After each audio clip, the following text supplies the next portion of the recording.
Hello, so here's a quick tutorial on how to back up yung file or system ninyo with Google Sheets. So, click nyo lang tong settings tab and then below the currency table, we have this Google Sheets sync na space or section and then click nyo lang tong how to set up this up. Ayan. And then the first step is to create a new Google Sheet. So, punta lang kayo sa Google Drive and then click this plus button and then select Google Sheets. So, you can rename the file. Halimbawa, this, product costing. Ayan. And the next step is click nyo lang itong extension and then click app script. Okay. Then, delete nyo lang tong nandito na script and then rename nyo lang to.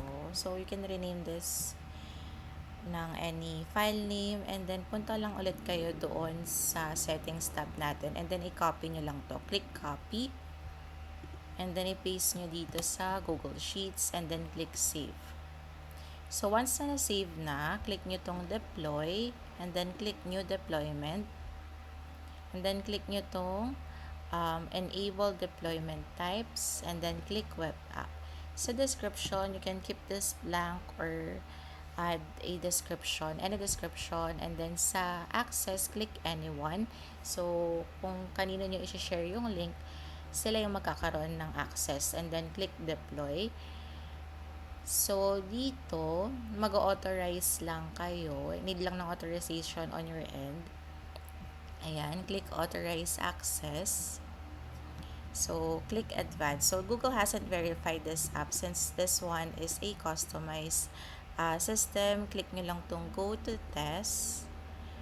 Then, you can review naman yung mga access details dito. And then, click continue.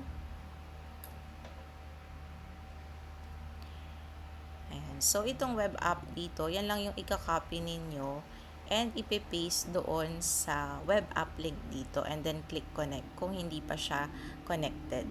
Ayan. So, para mas accessible yung link, pwede kayong mag-add dito ng another tab for link. Ayan. Tapos, doon nyo lang ipe-paste. Ayan. Para madaling ma-access.